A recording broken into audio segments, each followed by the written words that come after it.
إن الحمد لله نحمده ونستعينه ونستغفره ونعوذ بالله من شرور أنفسنا ومن سيئات أعمالنا. من يهده الله فلا مضل له ومن يضلل فلا هادي له، وأشهد أن لا إله إلا الله وحده لا شريك له، وأشهد أن محمدا عبده ورسوله. أما بعد، يا أيها الذين آمنوا اتقوا الله حق تقاته ولا تموتن إلا وأنتم مسلمون. يا أيها الناس اتقوا ربكم الذي خلقكم من نفس واحدة وخلق منها زوجها وبث منهما رجالا كثيرا ونساء، اتقوا الله الذي تساءلون به والأرحام إن الله كان عليكم رقيبا. يا أيها الذين آمنوا اتقوا الله وقولوا قولا سديدا يصلح لكم أعمالكم ويغفر لكم ذنوبكم، ومن يطع الله ورسوله فقد فاز فوزا عظيما. فإن أصدق الحديث كتاب الله، وخير الهدي هدي محمد صلى الله عليه وسلم، وشر الأمور محدثاتها، كل محدثة بدعة وكل بدعة ضلالة وكل ضلالة في النار. அன்பிற்குரிய என் அருமை சகோதரர்களே, அஸ்ஸலாமு அலைக்கும் வரஹ்மத்துல்லாஹி வபரகாத்துஹு. இன்றைய நமது மார்க்க வகுப்பினூடாக சூரத்துல் கஹஃப் அத்தியாயம் குறிப்பிடக்கூடிய அந்த 4 வரலாறுகள், அந்த வரலாறுகளை சுருக்கமாக நாம் பார்த்து விட்டு அதன் படிப்பினைகளை நாம் அறிந்து கொள்வோம். சூரத்துல் கஹஃப் அத்தியாயத்தினுடைய ஒரு தனித்துவம்தான், அதாவது ஃபித்னாவிலிருந்து, குழப்பத்திலிருந்து ஒருவர் தன்னை காத்து கொள்வதற்கான மிக முக்கியமான ஒரு வழிகாட்டலை அல்லாஹ்வுடைய தூதர் ஸல்லல்லாஹு அலைஹி வஸல்லம் அவர்கள் குறிப்பிட்டிருக்கிறார். உங்களுக்கு தெரியும், மிக பெரும் குழப்பம் தஜ்ஜாலுடைய குழப்பம். எந்த ஒரு நபியாக இருந்தாலும் தனது சமுதாயத்துக்கு அந்த ஃபித்னாவை எச்சரிக்காமல் அந்த நபி செல்லவில்லை என்கின்ற அளவுக்கு உள்ள ஒரு பெரும் ஃபித்னாவாக தஜ்ஜாலுடைய ஃபித்னா இருந்து கொண்டிருக்கிறது. சூரத்துல் கஹஃபுடைய முதல் 10 வசனங்களை யார் மனனமிடுவாரோ அவர் தஜ்ஜாலின் குழப்பத்திலிருந்து பாதுகாப்பு பெற்றவர் என்று அல்லாஹ்வின் தூதர் ஸல்லல்லாஹு அலைஹி வஸல்லம் குறிப்பிடுகிறார்கள். இந்த அத்தியாயம் குறிப்பிடுகின்ற 4 வரலாறுகளையும் நாம் எடுத்து பார்க்கின்ற போது அந்த ஒவ்வொரு வரலாறும் ஒரு ஃபித்னாவோடு சம்பந்தப்பட்டிருப்பதை நாம் பார்க்கலாம். ஒரு குழப்பத்தோடும் ஒரு சோதனையோடும் தொடரப்பட்டிருப்பதை நாம் பார்க்க முடியும். இதில் முதலில் குறிப்பிடப்படுகின்ற வரலாறு அஸ்ஹாபுல் கஹஃப், குகைவாசிகளுடைய வரலாறாக இருந்து கொண்டிருக்கிறது. இந்த வரலாற்றை நாம் பார்க்கும்போது அவர்கள் தீனில் சோதிக்கப்பட்டார்கள். அவர்கள் ஏற்றுக்கொண்ட சத்திய மார்க்கத்தில் அவர்கள் சோதனைக்கு உட்படுத்தப்பட்டார்கள். அந்த சோதனையில் அவர்கள் எப்படி செயல்பட்டார்கள், அல்லாஹ் அவர்களுக்கு எவ்வாறெல்லாம் உதவி செய்தான் என்ற செய்திகளை அந்த வரலாறு குறிப்பிடுகிறது. அல்லாஹுடைய ஒரு சுன்னா வழிமுறைதான். நீங்கள் பார்க்கலாம், அல்லாஹ் அல் குர்ஆனிலே மற்றும் ஒரு இடத்திலே கேட்கிறான், அலிஃப் லாம் மீம் அஹசிபன் நாசு அன் யுத்ரகு அன் யகூலு ஆமன்னா வஹும் லா யுஃப்தனூன். அதாவது மனிதர்கள் எண்ணிக்கொண்டார்களா, நாம் நம்பிக்கை கொண்டு விட்டோம் என்று அவங்க சொல்லிட்டாங்க, நாங்கள் மூமின்களாகி விட்டோம் என்று சொன்னால் அதுக்கப்புறம் அவங்களுக்கு என்னதான், ஒரு நிம்மதியான ஈடேற்றமான வாழ்வுதான். அப்படி அல்ல. அல்லாஹ் சொல்கிறான், அவர்கள் சோதிக்கப்பட மாட்டார்கள் என்று எண்ணிக்கொண்டார்களா. ஈமான் என்பது நிம்மதிதான். ஒரு மூமினை பொறுத்தவரையில் சோதனைகளும் நிம்மதியாகத்தான் இருக்கும். அவனது ஈமானுடைய அந்த உறுதியை பொறுத்து அது இருக்கிறது. எனவே அல்லாஹு தஆலாவுடைய சுன்னாதான் மூமின்கள் சோதிக்கப்படுவார்கள். அல்லாஹ் சொல்கிறான், அவர்கள் சோதிக்கப்பட மாட்டார்கள் என்று எண்ணிக்கொண்டார்களா. அவர்களுக்கு முன்னிருந்தோரையும் நாம் சோதித்தோம். எதற்காக? யார் ஈமானில் உண்மையாளர்களாக இருக்கிறார்கள், யார் இறை நம்பிக்கையில் உண்மையாளர்களாக இருக்கிறார்கள், யார் போலியாக இதை ஏற்றிருக்கிறார்கள். இதில் யார் போலியாக இருக்கிறார்கள், அல்லாஹுவை பொறுத்தவரையில் சோதிக்காமலே அவனுக்கு தெரியும் ஒவ்வொருவரை பற்றியும். ஆனால் ஏன் சோதிப்பது என்றால் அவர்களுக்கு அதை வைத்துத்தான் கூலி வழங்கப்படும். நாளை மறுமையில் அவர்களுக்கு அதற்குரிய கூலி அவர்களது செயல்களை வைத்துத்தான் வழங்கப்படும்.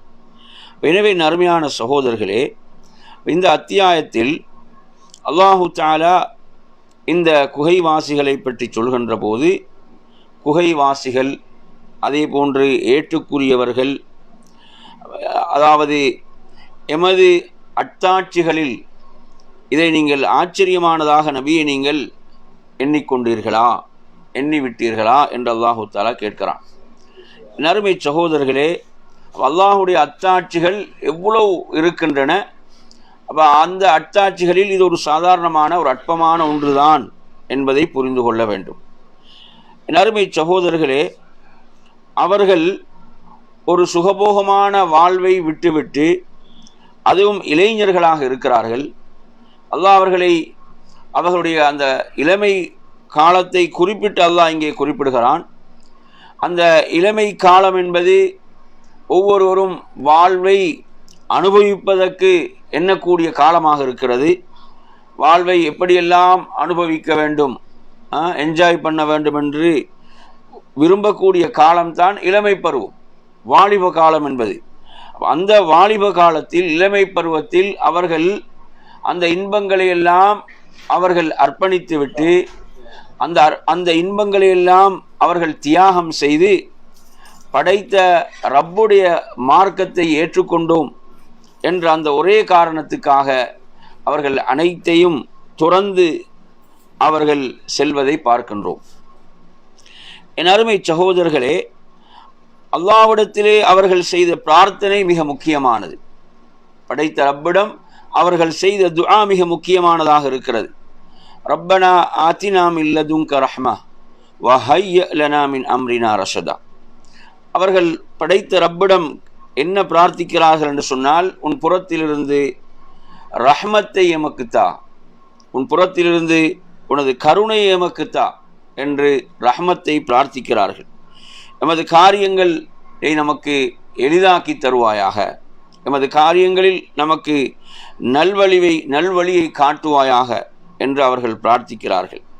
எனவே நறுமை சகோதரர்களே, ஒரு மூமின் எப்போதும் படைத்த ரப்போடு துஆவின் மூலம் தொடர்பிலே இருக்க வேண்டும், பிரார்த்தனையிலே இருந்து கொண்டே இருக்க வேண்டும். அவ்வளோ முக்கியமான ஒரு இபாதத்தாக துஆ இருந்து கொண்டிருக்கிறது. அல்லாஹு தஆலா அவர்களது பிரார்த்தனையை ஏற்றுக்கொண்டான். அவர்கள் தங்களுடைய காரியத்தை இப்படித்தான் எளிதாக்க வேண்டும் என்று சொல்லவில்லை. அவர்கள் பொதுவாக கேட்கிறாங்க, எமது காரியத்தில் எது மிக பொருத்தமானதோ அதை நமக்கு எளிதாக்கித்தா என்று அவர்கள் பிரார்த்தனை செய்தார்கள். அல்லாஹ் சொல்கிறான், அதாவது அவர்களது காதுகளில் நாம் என்ன செய்தோம், அவர்களது காதுகளில் தான் திரையிட்டோம். அவர்கள் பல வருடங்கள் அங்கு என்ன செய்தார்கள், அவர்கள் உறங்கினார்கள். எனவே தூக்கம் என்பதன் அருமை சகோதரர்களே, ஒருவர் தூக்கத்தில் இருக்கும்போது எதிரிகளால் விரும்பியதை செய்ய முடியும், எதிரிகள் விரும்பியதை செய்துவிட முடியும். அல்லாஹு தஆலா அவ்வாறான ஒரு பலவீனமான நிலையிலே அவர்களை வைத்து பாதுகாக்கிறான் என்று சொன்னால், அது அல்லாஹுடைய பேராற்றலை நமக்கு கூறிக்கொண்டிருப்பதை பார்க்கின்றோம். அதன் பிறகு அல்லாஹ் அவர்களை எதற்காக எழுப்பினான் என்பதை அல்லாஹு தஆலா சொல்கின்ற போது, அதாவது அவர்கள் படைத்த அந்த ரப்புடைய அந்த சத்தியத்தை அவர்கள் உணர்ந்து கொள்ள வேண்டும் என்பதற்காக. ஒவ்வொருவரும் அந்த இரண்டு சாரார்கள், அவர்களுக்கு மத்தியிலே ஒரு கருத்து வேறுபாடு ஏற்படுகிறது. நாம் எவ்வளவு காலம் இங்கு தங்கினோம் என்பதில் அதை அவர்களுக்கு புரிய வைப்பதற்காகவும், அதன் மூலம் படைத்த ரப்புடைய ஆற்றலை அவர்களுக்கு உணர வைப்பதற்காகவும் அல்லாஹ் இவ்வாறு செய்தான். எனவே நறுமை சகோதரர்களே, அல்லாஹு தஆலா மிக அழுத்தமாக சொல்கிறான், இது உண்மையான ஒரு வரலாறு. நாம் உங்களுக்கு சொல்லக்கூடிய இந்த வரலாறு இருக்கிறதே, இது ஒரு உண்மையான ஒரு வரலாறாக இருந்து கொண்டிருக்கிறது. அவர்கள் இன்னஹும் ஃபித்யத்துன் ஆமனு பிரப்பிஹிம், ரப்பை ஈமான் கொண்ட சில இளைஞர்கள், நாம் அவர்களது நேர்வழியை அதிகப்படுத்தினோம் என்று அல்லாஹு தஆலா சொல்கிறான். நாம் எந்த அளவு நேர்வழிக்காக அர்ப்பணிப்புகளை தியாகங்களை செய்ய தயாராகுவோமோ அந்த அளவுக்கு அல்லாஹ் என்ன செய்வான், நேர்வழியில் நம்மை பலப்படுத்துவான். நேர்வழியை அல்லாஹ் அதிகப்படுத்துவான். அல்லாஹ் அவர்களது உள்ளங்களை எப்போது உறுதியாக்கினான் என்பதை அல்லாஹ் சொல்கின்ற போது அல்லாஹ் சொல்கிறான், அதாவது நாம் இந்த வானங்கள் பூமியுடைய ரப்பைத்தான் நாம் வணங்குவோம், அவனை தவிர வேறு யாரையும் நாம் பிரார்த்திக்க மாட்டோம், வணங்க மாட்டோம். அவ்வாறு செய்தால் நாம் வரம்பு மீறியதை செய்தவர்களாக மாறுவோம், வரம்பு மீறியதை கூறியவர்களாகவும் என்று அவர்கள் சொன்னார்கள். அப்படி சொன்ன நேரத்தில் அல்லாஹ் அவர்களது உள்ளங்களை நாம் பலப்படுத்தினோம் என்று சொல்கிறான். எனவே நறுமை சகோதரர்களே, அல்லாஹ்வின் புறத்திலிருந்து அப்போ எப்போ உதவி வரும்? எப்போ உதவி வரும்? எப்போ அல்லாஹ் சொல்றானா, இன் தன்சுருல்லாஹ், நீங்கள் அல்லாஹ்வுக்கு உதவி செய்தால் அல்லாஹ் உங்களுக்கு உதவுவான். அப்போ இங்கே அவங்க அல்லாஹ்வுக்கு செய்த உதவி என்ன உதவி செய்தாங்க? அல்லாஹ்வுடைய தீனில், மார்க்கத்தில் நாம் உறுதியாக இருப்போம், நாம் ஏற்றுக்கொண்ட ஏகத்துவத்தில் ஓரிரை கொள்கையில் நாம் உறுதியாக இருப்போம், அந்த இறைவனை தவிர வேறு யாரையும் நாம் வணங்க மாட்டோம் என்று அவங்க சொல்றாங்கண்டா, அவங்க அவ்வளோ அங்கே அழுத்தம் கொடுக்கப்படுகிறார்கள். என்ன செய்யுது? அந்த சமுதாயம் அவர்களுக்கு எதிராக அழுத்தம் கொடுக்கின்றது. அவர்கள் இருந்த அந்த சமுதாயத்துடைய ஆட்சி அவர்களுக்கு அழுத்தம் கொடுக்கின்றது. அவர்கள் என்ன செய்கிறார்கள்? அதை மன வலிமையோடு உறுதியோடு ஏற்றுக்கொள்கிறார்கள். அடுத்து தனது சமுதாயத்தை பற்றி அவர்கள் கவலை கொள்கிறார்கள். நமக்கு நேர்வழி கிடைத்து விட்டது, அவர்கள் எக்கேடு கெட்டு போனாலும் பரவாயில்லை என்று அவர்கள் சிந்திக்கவில்லை. இவர்கள் எமக்கு எதிராக செயல்படுகிறார்கள், இவர்கள் எமக்கு எதிராக சூழ்ச்சி செய்கிறார்கள் என்று அவர்கள் நரகத்துக்குத்தான் போக வேண்டும் என்று என்ன செய்யவில்லை, அவர்கள் சிந்திக்கவில்லை. அவர்கள் சொல்கிறார்கள், அதாவது இவர்கள் அல்லாஹுவை விட்டுவிட்டு எடுத்திருக்கக்கூடிய இந்த கடவுள்கள் இருக்கிறார்களே, இதற்கு இவர்கள் தெளிவான ஆதாரத்தை கொண்டு வர வேண்டாமா? ஏதாவது ஆதாரம் இருக்கிறதா இதுக்கு? வெறும் கற்பனைகளும் மூட நம்பிக்கைகளும், இதற்கு அவர்கள் ஒரு ஆதாரத்தை கொண்டு வர வேண்டாமா என்று சொல்லிவிட்டு சொல்கிறார்கள், இவர்கள் அல்லாஹ்வின் மீது பொய்யை இட்டுக்கட்டுகிறார்களோ அவர்களை விட அநியாயக்காரர்கள் வேறு யார்? அப்போ அந்த இளைஞர்கள் தங்களுக்குள் என்ன பேசிக்கொள்கிறார்கள்? அந்த இளைஞர்கள் ஒருவர் சொல்கிறார், அதாவது நாம் அல்லாஹுவை தவிர வேறு யாரையும் வணங்கக்கூடாது, எனவே நாம் என்ன செய்வோம்? நாம் குகையிலே ஒதுங்குவோம், நாம் குகையிலே ஒதுங்குவோம். அல்லாஹு தாலா என்ன செய்வான்? அவன் புறத்திலிருந்து ரஹ்மத்தை நமக்கு வழங்குவான், அவனது ரஹ்மத்தை நமக்கு விரிவாக ஆக்குவான். அதே போன்று உங்கள் காரியங்களை எல்லாம் அவன் உங்களுக்கு எளிதாக்கி தருவான் என்று சொல்லி என்ன செய்கிறார்? அந்த இளைஞர்களில் ஒருவர் சொல்கிறார், என்ன அங்கே வாழ முடியாத நிலை, அந்த சமுதாயத்தில் சத்தியத்தை நிலைநாட்ட படைத்த ரப்பை வணங்க முடியாத நிலை. எனவே அவர்கள் என்ன முடிவெடுக்கிறார்கள்? நாம் குகையிலே ஒதுங்குவோம் என்று முடிவெடுக்கிறார்கள். அல்லாஹு தாலா அவர்களை குகையிலே பாதுகாத்த செய்திகளை அதை தொடர்ந்து சொல்கிறான்.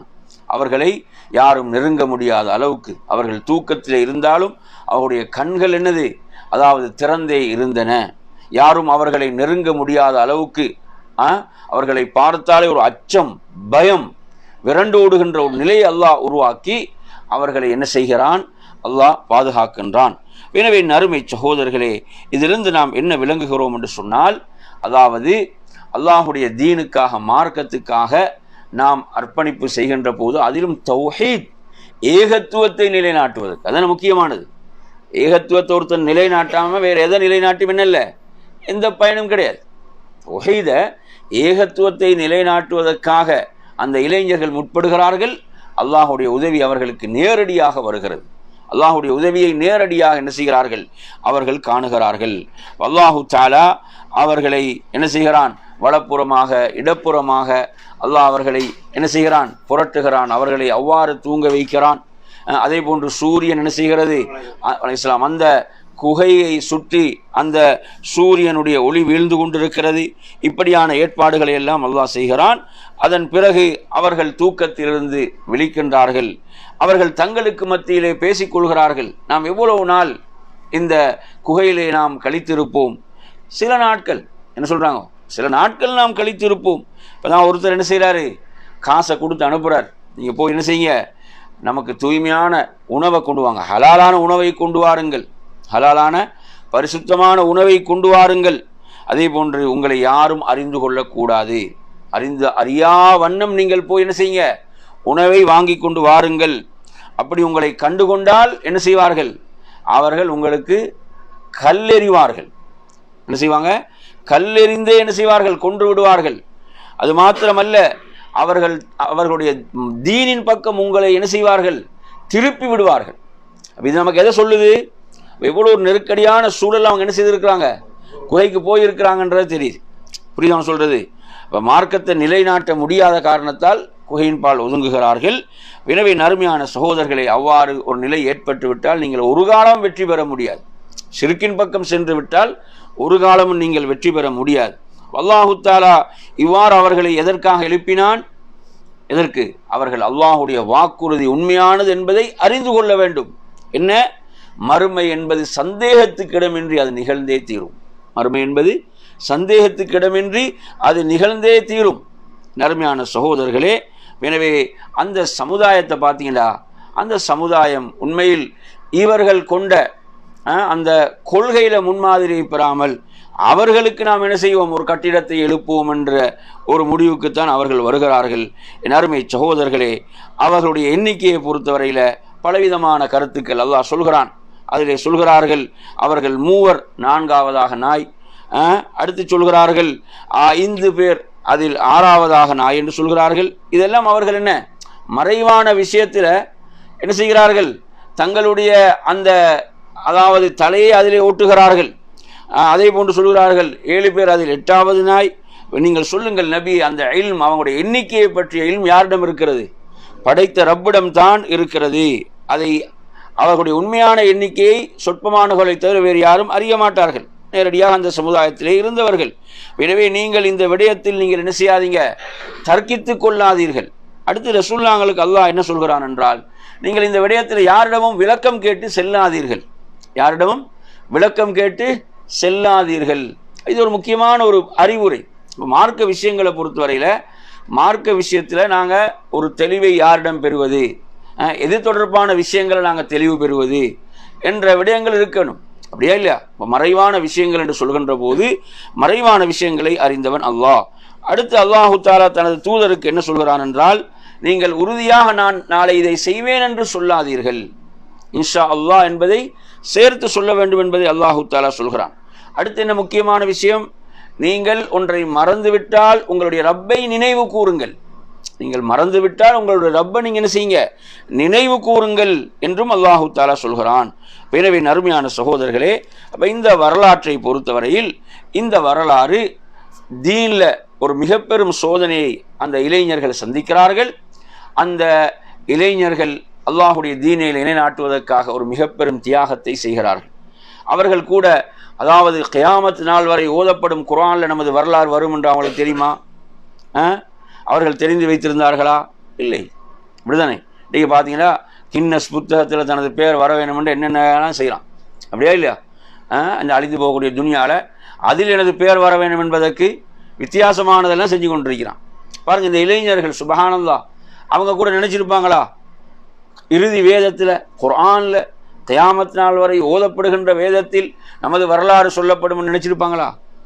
சுப்ஹானல்லாஹ். பாருங்கள், இஹ்லாஸாக படைத்த ரப்புக்காக செயல்படும் போது அல்லாஹ் அவர்களை எவ்வளவு கண்ணியப்படுத்துகிறான், அல்லாஹ் அவர்களை எவ்வளவு உயர்த்துகிறான் என்பதை நாம் இந்த வரலாற்றிலே பார்க்கின்றோம்.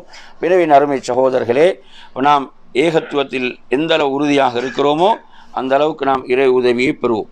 அடுத்து இரண்டாவதாக இந்த அத்தியாயம் சொல்லக்கூடிய வரலாறு, அதாவது அல்லாஹு தஆலா இதிலே சொல்கிறான், 2 மனிதர்கள், 2 பேருடைய அந்த செய்தியை சொல்கிறான். அந்த இருவரில் ஒருவருக்கு அல்லாஹு தஆலா 2 திராட்சை தோட்டங்களை அல்லாஹ் வழங்கியிருந்தான். இருவரில் ஒருவருக்கு அல்லாஹ் 2 திராட்சை தோட்டங்கள், அந்த திராட்சை தோட்டங்களை சூழ பேரித்த மரங்கள், அதே போன்று அதில் என்ன வேறு விவசாயங்களும் அதிலே நாம் கொடுத்தோம் என்று அல்லாஹ் சொல்றான். வேறு விவசாயங்களும் அதிலே இருந்தன.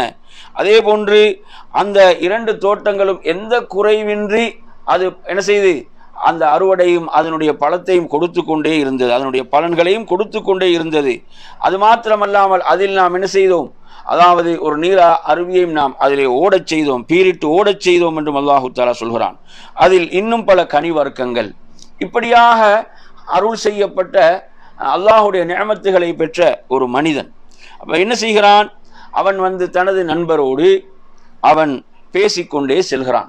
என்ன பேசிக்கொண்டு செல்கிறான் என்பதை அல்லாஹு தஆலா சொல்கின்ற போது, அதாவது உன்னை விட நான் செல்வத்தாலும் மக்கள் பலத்தாலும் நான் உயர்வாக இருக்கிறேன்.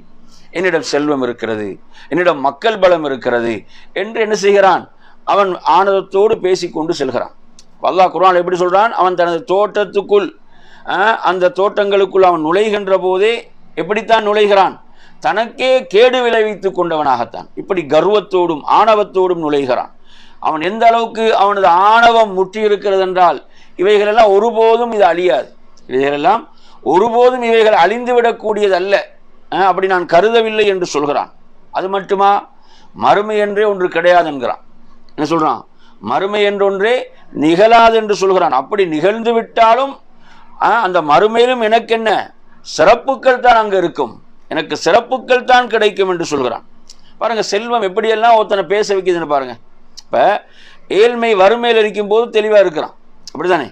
ஏழ்மையில் இருக்கும் போது, வறுமையில் இருக்கும் போது, அல்லது ஒரு அளவு வசதிகளோடு இருக்கும் போது தெளிவாக இருக்கிறான், அமல் இபாதத் செய்கிறான். அந்த செல்வம் அதிகரிக்க அதிகரிக்க என்ன நடக்குது? ஆணவம் கூடுது, கர்வம் கூடுகிறது. அல்லாஹ்விட்டே எந்த வாயினால் அல்லாஹ்விடத்தில் செல்வத்தை கேட்டானோ அதே வாய் எப்படி பேச ஆரம்பிக்குது? எப்படி பேச ஆரம்பிக்குது? அப்புறம் தொழுகிறதுக்கு நேரம் கிடையாது, இபாதத் செய்கிறதுக்கு நேரம் இல்லை, சாப்பிட்றது கூட நேரம் இல்லை, இப்படி என்ன செய்யறான்? கர்வத்தோடு பேச ஆரம்பிக்கிறான். நாங்கள் பார்க்குறோமா இல்லையா? எனவே நறுமையான சகோதரர்களே, இப்போ நாங்கள் கூட அல்லாஹ்விடத்தில் செல்வத்தை பிரார்த்திக்கின்ற போது என்ன செஞ்சிடக்கூடாது? அந்த செல்வம் நம்ம தீனுக்கு தடையாகி விடக்கூடாது, நமது மார்க்க காரியங்களுக்கு அதை செஞ்சிடக்கூடாது, தடையாகி விடக்கூடாது, மார்க்க விடயங்களை நம்மை அதை தூரப்படுத்தி விடக்கூடாது. எனவே நறுமையான சகோதரர்களே, இப்படியாக அவன் என்ன செய்கிறான்? கர்வத்தோடு பேசிக்கொண்டு செல்கின்ற போது அவனது நண்பன், உண்மையில் இப்படியான ஒரு நண்பன் ஒவ்வொருத்தருக்கும் இருக்க வேண்டும். இப்படியான நண்பர்கள் என்ன செய்யணும்? ஒவ்வொருவருக்கும் இருக்க வேண்டும். என்ன? நாம் ஒரு தவறு செய்தால் அந்த தவறை சுட்டி காட்டுகின்ற, நம்மை சீர்படுத்துகின்ற ஒரு நண்பன் என்ன ஒவ்வொருவருக்கும் இருக்க வேண்டும். அவனது நண்பன் என்ன சொல்கிறான் என்று சொன்னால், அதாவது அவர் எங்கே போறாருன்னு பாருங்க. அதாவது உன்னை மண்ணினால் படைத்த, மண்ணால் உன்னை படைத்த, அதன் பிறகு அந்த இந்திரிய துளியால் உன்னை படைத்த உனது ரப்பையா நீ நிராகரிக்கிறாய். இவ்வளோ அழகான ஒரு தோற்றத்தை உனக்கு தந்து உனது ஆரம்பத்தை கொஞ்சம் நினைச்சுப்பார். அப்படித்தானே? ஒவ்வொருத்தரும் நாங்கள் எதை சொல்லுவோம்? உனது ஆரம்பத்தை நினைச்சுப்பாருன்னு சொல்லுவோமா இல்லையா? அப்படித்தானே? அதுதானே சொல்லக்கூடிய முக்கியமான இடம். உனது ஆரம்பத்தை நீ எண்ணிப்பார். இவர் எங்க போறாரு? உன்னை அல்லாஹ் ஒரு அற்பமான ஒரு விந்து துளின் அல்லாஹ் உன்னை படைத்திருக்கிறான், அதை நீ நினைச்சுப்பாரு. சுப்ஹானல்லாஹ். எனவே நறுமையான சகோதரர்களே, அடுத்து அவர் சொல்றாரு, அதாவது எனது இறைவன் அல்லாஹ் தான், எனது இறைவன் அல்லாஹ் தான், நான் அவனுக்கு எதையும் இணையாக்க மாட்டேன். அடுத்து அவர் சொல்றாரு, நீ உனது இந்த செல்வம் அல்லாஹ் தந்த இந்த நியமத்துகள் அருள்கள் இந்த தோட்டத்துக்கு நீ நுழையும் போது மாஷா அல்லா லா குவத்த இல்லா பில்லா என்று சொல்லியிருக்கலாமே. இது அல்லாஹ்வுடைய நாட்டப்படி, அவனை கொண்டு அவனது சக்தியை கொண்டு எனக்கு கிடைத்த அவனது சக்தி என்று எதுவும் நடக்க போறதில்லை. இவ்வாறு நீ சொல்லியிருக்கலாமே, படைத்த ரப்பை நீ நன்றியோடு நினைவு கூர்ந்திருக்கலாமே. நான் உன்னை விட செல்வத்தில் குறைவானவனாக இருக்கலாம், உன்னை விட ஆள் பலத்தில் குறைவானவனாக இருக்கலாம், ஆனாலும் நீ படைத்த ரப்பை என்ன செய்ய நன்றியோடு நினைவு கூர்ந்திருக்க வேண்டாமா என்று அவர் சொல்கிறார். எனவே நறுமையான சகோதரர்களே, அடுத்து சொல்றார், உனக்கு கிடைத்திருக்கக்கூடிய இவ்வாறான இந்த செல்வம் எனக்கு படைத்த ரப்பு தருவதற்கு எவ்வளவு நேரம் தேவைப்படும்? அவன் எனக்கு என்ன செஞ்சிருவான்? அதை தருவதற்கு ஆற்றல் மிக்கவனாக இருக்கிறான். உனது இந்த தோட்டத்தை அழித்து விடுவதற்கும் அவன் யார்? அவன் ஆற்றல் மிக்கவனாக இருக்கிறான். அப்படி என்று சொல்லுகின்ற போதே அது என்ன செய்யப்படுகிறது? அழிக்கப்படுகிறது. சுப்ஹானல்லாஹ். அது என்ன செய்யப்படுகிறது? அது அழிக்கப்பட்டு விடுகிறது. அவன் தனது கைகளை பிசைந்து கொண்டு அல்லாஹ் சொல்கிறான், இதற்கு நான் செலவு செய்த பணம் என்று சொல்லி அவன் கை சேதப்பட்டு நான் இறைவனுக்கு எதையும் இணையாக்காது இருந்திருக்க வேண்டுமே என்று கை சேதப்படுகிறான். அவனுக்கு உதவக்கூடியவர்கள் யாரும் இருக்கவில்லை என்று அல்லாஹு தஆலா சொல்கிறான். அல்லாஹுவை தவிர அல்லாஹ்விடம் தான் அதிகாரம். இது நமக்கு எதை சொல்லுது?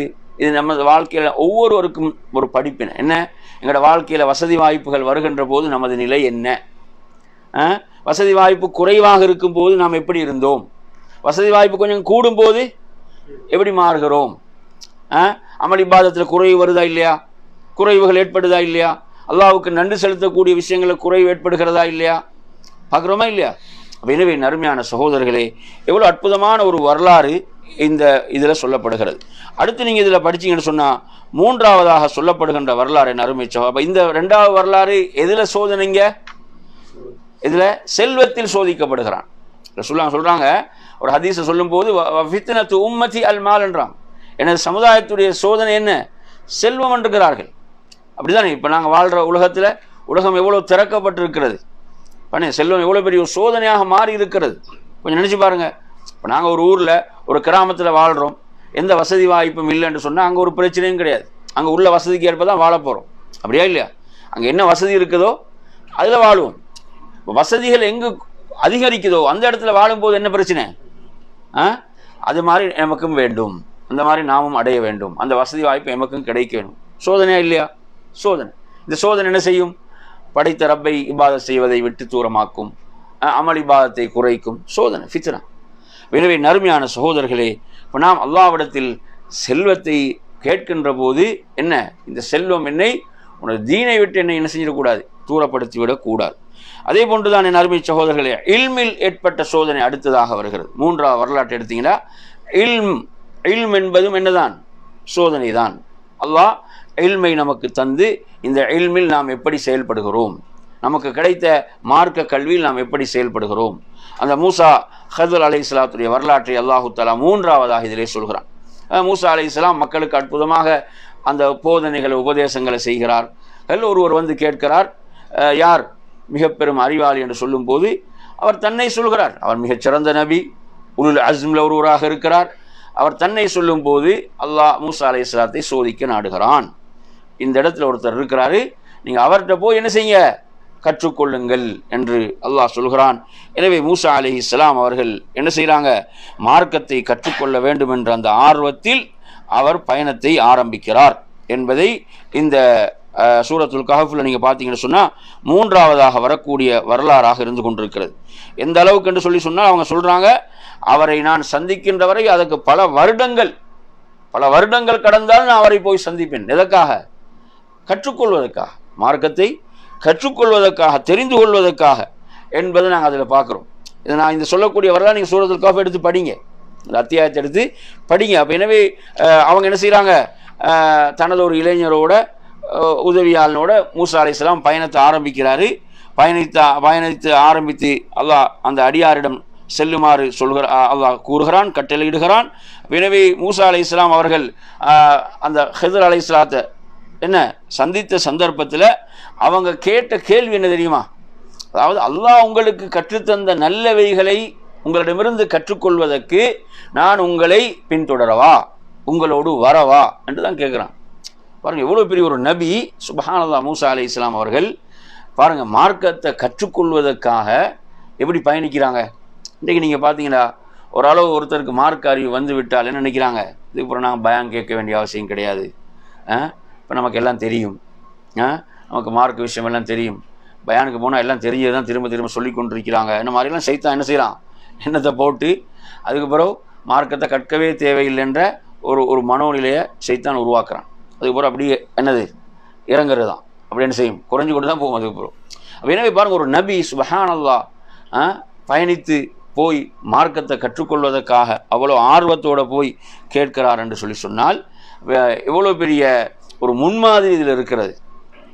அல்லாஹு தஆலா மூசா அலைஹிஸ்ஸலாம் இடம் இல்லாத சில விஷயங்களை அந்த ஹதிர் அலைஹிஸ்ஸலாத்துக்கு, அவரும் ஒரு நபி தான், சிறந்த கருத்து அவர் நபி தான். எனவே அவரிடமிருந்து கற்றுக்கொள்கிறார், தன்னிடம் இல்லாத அவரிடமிருந்து என்ன செய்கிறார், கற்றுக்கொள்கிறார் என்பதை பார்க்கிறோம். எனவே நறுமையான சகோதரர்களே, அதில் 3 அந்த நிகழ்வுகள் அதில் வருகின்றன. அந்த 3 நிகழ்வுகளும் அவர் என்ன சொல்கிறாரு, இவைகளெல்லாம் எனக்கு அல்லாஹ் கற்றுத்தந்தவைகள். ஹதிர் அலைஹிஸ்ஸலாம் எப்படி முடிக்கிறாருண்டா, அது அந்த புகாரில் வர ஹதீஸில் ஒரு அற்புதமான செய்தி வரும். என்னென்னு சொன்னால், அவங்க அந்த என்ன செய்வாங்க, அந்த மரக்கப்பல் அவங்க ஏறுவாங்களா இல்லையா, ஏறும்போது ஒரு குருவி வந்து என்ன செய்யும்னா, கடல்லேருந்து ஒரு தண்ணி அதில் சொண்டல் என்ன செய்யும், அந்த அழகில் அதை எடுக்கும். அப்போ ஹதிர் அலைஹிஸ்ஸலாம் மூசா அலைஹிஸ்ஸலாத்து என்ன சொல்லுவாங்கண்டா, அதாவது அந்த படைத்த ரப்புடைய இல்ம் இருக்கிறது, அல்லாஹுடைய இல்ம் இது போன்று தான், இது எடுத்துச்சே தண்ணீர் கடல்லேருந்து ஏதாவது குறைஞ்சா, அப்போ இது போன்று தான் யாருடைய இல்ம், அல்லாஹுடைய ஞானம், அல்லாஹுடைய இல்ம். சுப்ஹானல்லாஹ். அப்போ ஒருத்தன் இந்த உலகத்தில் இல்மை கொண்டு கர்வம் கொள்ள முடியுமா? இன்றைக்கி பாருங்கள் என்ன செய்கிறான், தனது பகுத்தறிவுக்கு பொருந்தலண்டு வஹியை மறுக்கிறான். இன்றைக்கு என்ன செய்கிறான், தனது பகுத்தறிவுக்கு பொருந்தலண்டு எதை மறுக்கிறான், வஹியை மறுக்கிறான். குர்ஆன் ஹதீஸ், குர்ஆனுக்கு முரண்படுது ஹதீஸ், அதில் அடிப்பாத்து அந்த குர்ஆனுடைய செய்தியிலும் மறுக்கப்படுகின்ற ஒரு நிலையை பார்க்குறோம். அல்லாஹ் பாதுகாக்கணும். படைத்த ரப்புடைய இல்ம் அது, அவனது இல்ம். அவன்தான் யாவற்றுக்கும் அனைவருக்கும் இல்மை கொடுக்கக்கூடியவன். அப்படிதானே? அல்லாஹு தஆலா அல் குர்ஆன்ல சொல்லும் போது எப்படி சொல்றான்? அதாவது அல்லமல் இன்சான், அவன் தான் என்ன செய்தான்? மனிதனுக்கு கற்றுக் கொடுத்தான். அல்லமல் இன்சான் வஅல்லம ஆதமல் அஸ்மாஅ குல்லஹா, ஆதம் அலைஹிஸ்ஸலாத்துக்கு அனைத்தின் பெயர்களையும் அவன் கற்றுக் கொடுத்தான். எனவே நமக்கு கற்றுத்தந்தது யாரு? அல்லாஹ். எப்படி ஒருவன் அதாவது தனது புத்திக்கு பொருந்தல் என்று வஹியை மறுக்க முடியும்? அது எவ்வளோ பெரிய வழிகேடு! சுப்ஹானல்லாஹ். எனவே நறுமையான சகோதரர்களே, அப்போ இந்த இல்முல 2 நபிமார்களும் என்ன செய்யல? பெருமை கொள்ளவில்லை. அவங்களோட பணிவைத்தான் பார்க்குறோம். இல்மின் மூலம் எதை பார்க்குறோம்? பணிவைத்தான் பார்க்கிறோம். அதே போன்று இந்த இதில் நீங்கள் பார்த்தீங்கன்னா கடைசியாக வரக்கூடிய வரலாறு அதாவது துல்கர்னைனுடைய வரலாறு. அது எதில் உள்ள சோதனை? எதில் உள்ள சோதனை? ஆட்சி. ஆட்சியும் சோதனை தானே. ஆட்சி அல்லாஹ் கொடுத்து என்ன செய்வான்? அல்லாஹ் சோதிப்பான். ஆட்சியை கொடுத்து அதிகாரத்தை கொடுத்து அல்லாஹ் சோதிப்பான். அவருக்கு அல்லாஹு தஆலா ஒரு பெரும் ஆட்சியை கொடுத்திருந்தான். அந்த ஆட்சியில் அவர் எப்படியெல்லாம் மக்களுக்கு என்ன செய்தார்? அந்த சமுதாய பணிகளை செய்தார். அந்த ஆட்சியை அதிகாரத்தை எப்படி மக்களுக்கு நன்மை உள்ளதாக அவர் ஆக்கினார். அவரது பயணங்கள் எல்லாம் என்ன? சும்மா அவர் சுற்றுலா என்ன? அவர் போனது என்ன? அந்த டூரிஸ்ட் இடங்களை பார்க்கறதுக்காக போனார். அப்படியே அந்த வரலாறு குர்ஆன் சொல்லுது. அவர் எதுக்கு என்ன செய்கிறார்? மக்களுக்கு போய் என்ன செய்கிறார்? சேவை செய்கிறார். மக்களுக்கு போய் சேவை செய்கிறார். அவர் உல்லாசமாக அவர் பயணம் அவர் மேற்கொள்ளல. அவர் தன்னிடமுள்ள இல்ம், தன்னிடமுள்ள அந்த படைபலம், இதெல்லாம் எதற்கு பயன்படுத்தினார்? மக்களுக்கு நன்மை செய்வதற்கு, மக்களுக்கு நல்லது செய்வதற்கு பயன்படுத்தினார். புரியுதா? அந்த மக்கள் என்ன செய்கிறாங்க? அந்த யஜூஜ் மௌஜூஜ் என்ற கூட்டத்தை பற்றி சொல்கின்ற போது அவரிடம் சொல்கிறார்கள் என்ன? அதாவது இவர்களை நீங்கள் தடுப்பதற்கு, நீங்கள் தடுத்தால் அதற்கு நாம் உங்களுக்கு என்ன செய்வோம்? கூலி தருவோம். அதுக்கு நாம் உங்களுக்கு என்ன செய்வோம்? கூலி தருவோம் என்று சொல்கின்ற போது அதாவது துல்கர்னைன் அவர்கள் என்ன சொல்கிறார்கள் என்று சொன்னால், நீங்கள் தரக்கூடிய கூலியை விட அல்லாஹ் எனக்கு என்ன செய்திருக்கிறான்? அருள் செய்திருக்கிறான். அல்லாஹுடைய அருள் மேலானது என்று அவர் சொல்கிறார் என்பதை பார்க்கிறோம். சுப்ஹானல்லாஹ். மக்களிடமிருந்து எந்த கூலியும் அவர் எதிர்பார்க்கவில்லை என்பதை பார்க்கிறோம். அதே போன்று அவர்கள் அந்த மிக பெரும் வேலையை அந்த மக்கள்கிட்ட அதற்குரிய உதவியை தான் கேட்கிறார். அது உங்களுடைய உடலால் உதவி செய்யுங்கள். அந்த பெரும் என்ன செய்கிறாரு? ஒரு பெரும் பாலத்தை, ஒரு தடையை அங்கு ஏற்படுத்தி விட்டு அவங்க சொன்ன வார்த்தை அற்புதமானது. கால ஹாதா ரஹ்மத்தும் மிர் ரப்பி என்று சொல்றார். இது எனது திறமைன்ற சொன்னாரு. இது எனது திறமை, எனது பலம் அப்படி சொல்லலை. இது எனது ரப்பிடமிருந்துள்ள அருளாகும். கால ஹாதா ரஹ்மத்தும் மிர் ரப்பி. பாருங்க, ஆட்சியில் இருக்கக்கூடியவங்க என்ன செய்வோம்? ஆட்சியில் இருந்தால் தலைக்கணம் ஏறுமா இல்லையா? நாங்கள் அதை செய்வோம், நமக்கு இவ்வளோ அதிகாரம் இருக்கிறது, நாங்கள் விரும்பியதை செய்வோம் என்று தானே வரும். பாருங்கள், இவ்வளோ பெரிய ஆட்சி கொடுக்கப்பட்ட ஒரு மனிதர் சுப்ஹானல்லாஹ் என்ன சொல்கிறாரு? இது எனது இறைவனுடைய அருள். கால ஹாதா ரஹ்மத்தும் மிர் ரப்பி ஃபஇதா ஜாஅ வஅது ரப்பி, எனது ரப்புடைய கட்டளை வாக்குறுதி வந்துவிட்டால் இது உடைத்து நொறுக்கப்பட்டுவிடும். ஒன்றும் கிடையாது. சுப்ஹானல்லாஹ். அவனது ஆற்றல், அவனது வல்லமை, அவனது கட்டளை வந்துவிடுமாக இருந்தால் இது என்ன செஞ்சிடும்? இது தூள் தூளாகிவிடும் என்று அவங்க சொல்கிறான். இல்லைங்களா? அதுக்கு பிறகு அல்லாஹு தஆலா அந்த யஜூஜ் மௌஜூஜ் வெளிப்படுவதை அதை தொடர்ந்து அல்லாஹ் குறிப்பிடுகிறான். எனவே நறுமையான சகோதரர்களே, பாருங்கள், ஒரு மனிதன் அவனது தீனில் சோதிக்கப்படும் போது எப்படி செயல்பட வேண்டும்? அழகான அந்த வரலாறு சொல்லுது. செல்வத்தில் ஒருவன் எப்படி செயல்பட வேண்டும், எப்படி செயல்படக்கூடாது என்பதை சொல்கிறது. அதே போன்று ஒருவருக்கு இல்ம், தனக்கு கிடைத்த இல்ம், மார்க்க கல்வி, அந்த இல்மில் அவர் எப்படி செயல்பட வேண்டும் என்ற அற்புதமான வழிகாட்டல் 3வது வரலாற்றில் இருக்கிறது. 4வது வரலாற்றில் ஒருவருக்கு ஆட்சி அதிகாரம் கிடைத்து விட்டால் அவர் எப்படி செயல்பட வேண்டும் என்ற அற்புதமான முன்மாதிரி இருக்கிறது. எனவே அல் குர்ஆனுடைய வரலாறுகள் என்பதை நறுமை சகோதரர்களே, இது ஒவ்வொரு வரலாறையும் நாங்கள் என்ன செய்யலாம்? தனி புத்தகங்களாக போட்டிருக்கிறோம். அவ்வளோ படிப்பினைகள் இருக்கின்றன, அவ்வளோ விரிவாக பேச முடியும். எனவே அல் குர்ஆனை நாங்கள் படிக்க வேண்டும். அல் குர்ஆன் சொல்லக்கூடிய வரலாறுகளை படிப்பினையோடு நாங்கள் என்ன செய்யணும்? அந்த படிப்பினை கண்கொண்டு நாம் படிக்க வேண்டும். இதிலிருந்து எனது வாழ்க்கைக்கு நான் படிப்பினை பெற வேண்டும் என்ற அந்த நல்ல நீயத்தில் படிக்க வேண்டும். எனவே நறுமை சகோதரர்களே, அப்படிப்பட்ட நன்மக்களாக அல்லாஹ் நம்மை ஆக்கியருள்வானாக என்று கூறி நிறைவு செய்கிறேன். வாஹிரு தஅவானா அல்ஹம்துலில்லாஹி ரப்பில் ஆலமீன். அஸ்ஸலாமு அலைக்கும் வரஹ்மத்துல்லாஹி வபரகாத்துஹு.